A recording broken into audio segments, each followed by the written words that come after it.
दोस्तों नमस्कार। आज हम जो है बीएमएस के दिल्ली जल बोर्ड के अध्यक्ष श्री राम अवतार गौड़ जी से बात करेंगे और उनसे पूछेंगे कि कर्मचारी की क्या दिक्कत है, क्या क्या उनकी डिमांड है, क्या मस्टोल वालों के लिए क्या सोचते हैं, जीपीएफ के बारे में क्या सोचते हैं, या कर्मचारियों की जो प्रॉब्लम्स हैं उसके बारे में उनका क्या विचार है। चलिए तो मिलते हैं राम अवतार गौड़ जी से, जो बीएमएस के अध्यक्ष हैं दिल्ली जल बोर्ड से। उनसे पूछना चाहेंगे कि भाई ये जो आप हड़ताल कर रहे हैं, जो प्रदर्शन आपने लगाया है, इसकी वजह क्या है, क्यों आप प्रदर्शन करना चाह रहे हैं,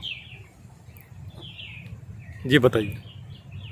हाँ लियाकत भाई, ऐसा है कि दिल्ली जल बोर्ड में कर्मचारियों के बहुत सारे ज्वलंत मुद्दे हैं, जिनमें जब वो दिल्ली प्रदेश का चुनाव था विधानसभा का, तो इंदिरा गांधी स्टेडियम में हमारे सीएम साहब ने दिल्ली जल बोर्ड के सभी कर्मचारियों को वहाँ पर बुलाया था। उसमें सीएम साहब ने कहा था कि यह चुनाव जीतने के बाद दिल्ली सरकार की व दिल्ली जल बोर्ड की जो पहली मीटिंग होगी, उसमें दिल्ली जल बोर्ड के 66% सहित सभी ज्वलंत मुद्दों का मैं हल कराऊंगा। लेकिन समस्या का किसी प्रकार से कोई हल नहीं हुआ। जैसे हम कहते हैं और प्रदेश में दिल्ली की सरकार कहती है कि ये आम आदमी पार्टी की सरकार है, लेकिन जो आम एक कर्मचारी है दिल्ली जल बोर्ड में, ग्रुप और सी-डी का ये दबा कुचला वर्ग होता है, ये आम कर्मचारी है। इससे ऊपर का वर्ग होता है तो वह तो अपना काम किसी न किसी माध्यम से करा देता है, लेकिन विशेष का जो समस्या आती है ग्रुप सी-डी के लिए आती है। इसमें जो ज्वलंत मुद्दे थे वो किसी मुद्दे का हल नहीं हुआ, बल्कि सरकार निजीकरण की दिशा में जा रही है। इसलिए हमारे संगठन ने, दिल्ली जल बोर्ड कर्मचारी संगठन, भारतीय मजदूर संघ ने ये निर्णय लिया है कि 24 तारीख को, इसी जो 24 सितंबर आ रहा है, इसी 24 सितंबर को हम दिल्ली जल बोर्ड के चेयरमैन जो हमारे श्रीमान सत्येंद्र जैन जी हैं, हम उनके आवास तक प्रदर्शन करेंगे, जो कि हम चंद्रावल खैबर पास पर बत्ती पर 11 बजे एकत्रित होंगे। वहाँ से हम राजनिवास रोड पर मार्च करते हुए सत्येंद्र जैन जी के आवास तक जाएंगे, वहाँ हम अपना रोष व्यक्त करेंगे। क्या आप संयुक्त मोर्चा के साथ प्रदर्शन करेंगे? नहीं, हम संयुक्त मोर्चे के साथ में नहीं हैं, क्योंकि संयुक्त मोर्चे का जो कार्यक्रम है वो हमारी विचारधारा से अलग चल रहा है।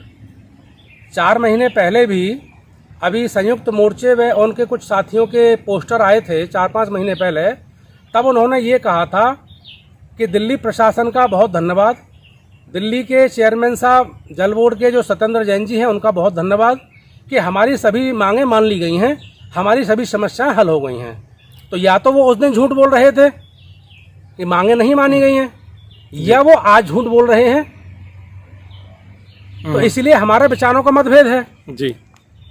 अब वो कहते हैं कि मंत्री साहब ने तो कह दिया है कि काम करो, जो हमारे जल बोर्ड के चेयरमैन हैं सत्येंद्र जैन साहब, लेकिन प्रशासन जो सीईओ और मेंबर हैं वो काम नहीं कर रहे हैं। तो ये बड़ा हास्यास्पद है कि जो हमारे दिल्ली के हमारे मंत्री हैं, जल बोर्ड के चेयरमैन हैं, वो प्रशासन को बोल रहे हैं कि कर्मचारी का काम करो, और प्रशासन उनका काम नहीं कर रहा है जी। तो या तो सत्येंद्र जैन साहब हमारे चेयरमैन है, या तो वो काम कराना नहीं चाहते, या फिर उनकी कमजोरी है, प्रशासन उनकी नहीं सुना तो उनकी कमजोरी है। तो आपके कौन कौन से काम नहीं हुए? हमारा 66% से लेकर के जी, और मर्जर का हमारा एपीडी का, असिस्टेंट कैटेगरी का, फिटर का मामला है जो पिछले 20 साल से चल रहा है, जिसमें मेंबर ए के द्वारा एक कमेटी बनाई गई थी 2 साल पहले। उस कमेटी ने भी अपनी रिपोर्ट दे दी कर्मचारी हित में, और मैं ये मानता हूँ गुप्त रिपोर्ट है, कर्मचारी हित में है या अहित में है, कि जो कमेटी की रिपोर्ट आई है उस कमेटी की रिपोर्ट को लागू किया जाए। वो रिपोर्ट लागू नहीं की गई है, ये हमारा मुद्दा है। असिस्टेंट कैटेगरी का 66% का मुद्दा है। हमारे जिस प्रकार से माली हैं, वो गार्डन, वो हमारे बनाए जाते हैं गार्डन सुपरवाइजर, गार्डन चौधरी होते हैं, तो उनको आरआर उनके लिए बनाई थी कि हम इसको आरआर को बना रहे हैं, और जो 10 साल हो जाएंगे बेलदार कम माली हैं तो इनको हम गार्डन चौधरी बनाएंगे जी, लेकिन उसको भी लागू नहीं किया गया है। अच्छा। उसी प्रकार से बाकी विभागों में जो स्वतंत्र विभाग हैं, जल बोर्ड भी एक स्वतंत्र विभाग है, वहाँ पर 2400 का ग्रेड पे एलडीसी से शुरू होता है, लेकिन जल बोर्ड में नहीं है। हमारे यहाँ पर जो इंजीनियर्स हैं उनका ग्रेड पे बढ़ाया गया था सरकार के द्वारा, जो पूरे दिल्ली में कहीं पर भी नहीं है। लेकिन हमने ये कहा था कि एलडीसी बेलदार से फोरमैन तक लेकर के सभी के ग्रेड पे को अप किया जाए, उसी आधार पर जिस आधार से आपने इंजीनियर्स का ग्रेड पे अप किया है जी। ये ऐसे इस प्रकार से हमारे बहुत मांगे हैं। और हमारा जीपीएफ की हमारी मांग है कि मार्च 2018 के बाद में कर्मचारी के जीपीएफ का कोई हिसाब नहीं है।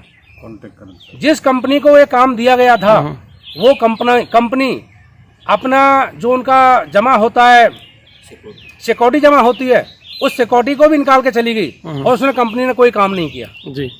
उल्टा उसने आपको विभाग ने एफआईआर करनी चाहिए थी उस कंपनी के ऊपर। और जो अपने विजिलेंस के अधिकारी बैठे हैं उन्होंने एफआईआर करनी चाहिए थी, जो इसके मुखिया थे उनके ऊपर, कोई उनके ऊपर एफआईआर नहीं हुए और आज तक हमारे जीपीएफ का कोई हिसाब नहीं है।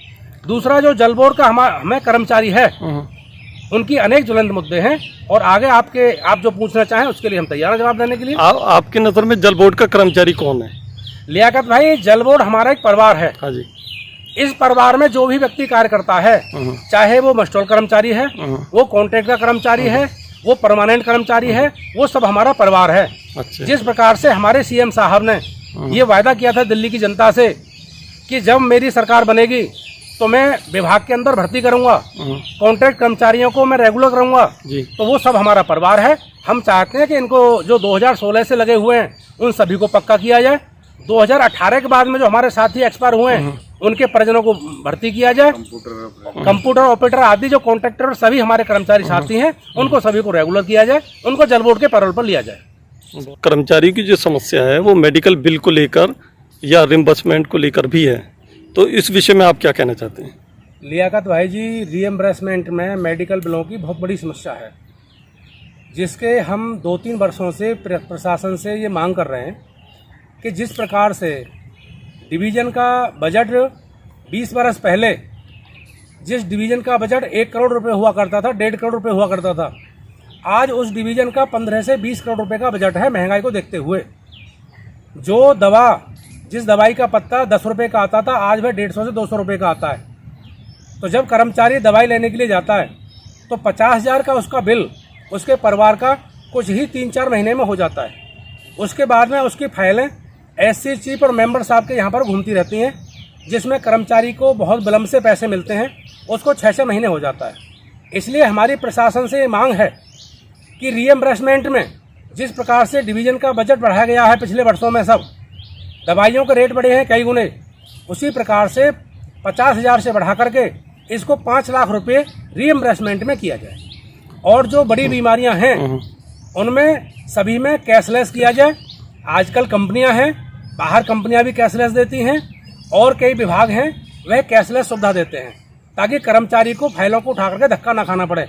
क्योंकि दिल्ली जल बोर्ड का जो कर्मचारी है उसकी औसत आयु सभी की वो 50 वर्ष से ऊपर है और फिर वह धक्का खाता है, वो डिस्पेंसरी और ऑफिसों के चक्कर काटता रहता है। वर्कलोड ज़्यादा होने की वजह से काम समय पर नहीं हो पाता है। जी सर, आप कह रहे हैं कि आपने असिस्टेंट कैडर को ख़त्म करने की मांग की है कि असिस्टेंट ख़त्म किया जाए, उनको अपग्रेड किया जाए। तो सिर्फ असिस्टेंट ही कैडर ख़त्म होना चाहिए और बाकी भी कोई इस तरह की पोस्टों की प्रॉब्लम? लियाकत भाई, इसमें हमारी 2-3 डिमांड है साथ में कि एक तो हमारा जो असिस्टेंट कैडर है इसको इसके ऊपर वाले कैडर में खत्म नहीं किया जाए। इसको जिस प्रकार से दिल्ली के सभी विभागों में, CPWD में, इसके अलावा जी NDMC में, एम्स में, DDA में, MCD में, जैसे इसके अपग्रेड किया गया। दूसरी इसकी जो ऊपर वाली पोस्ट है, जैसे APD से PD, असिस्टेंट फिटर से फिटर, तो इस प्रकार से उसमें मर्ज किया जाए। मतलब जैसे JE वगैरह को अपग्रेड किया गया है स्केल उनके, जिस प्रकार से अब उसी प्रकार ये और एक नया मुद्दा है। हाँ जी, कि जिस प्रकार से हमारे यहाँ पर AE के ऊपर एक और नई पोस्ट बनाई गई है, AE और एक्शन के बीच में AEE, इसी प्रकार से SC और चीफ के बीच में एक एडिशनल चीफ की पोस्ट बनाई गई है जी।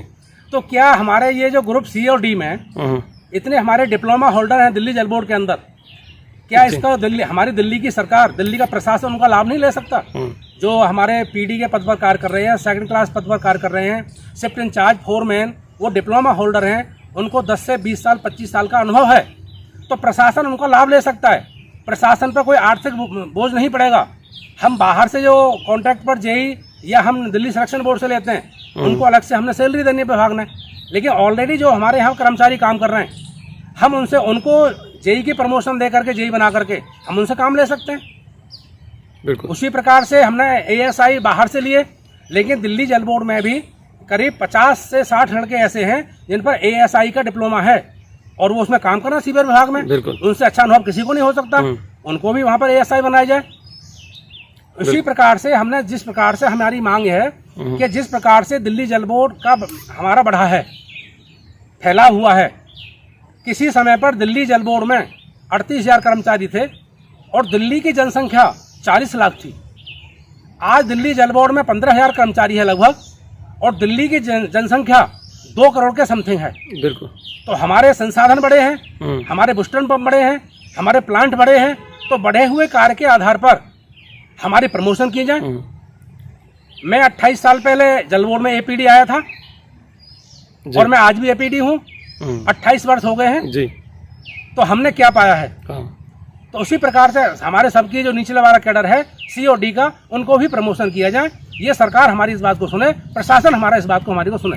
यानी आप ये कह रहे हैं कि जिस तरह से आबादी का रेशो 2 करोड़ हो गया है तो उस रेशो के हिसाब से कर्मचारी भी बढ़ना चाहिए था, जो अभी तक नहीं बढ़ा है। कर्मचारी की उसी हिसाब से पोस्टें बढ़नी चाहिए, पोस्टों का क्रिएशन होना चाहिए, नई पोस्टों का सृजन होना चाहिए।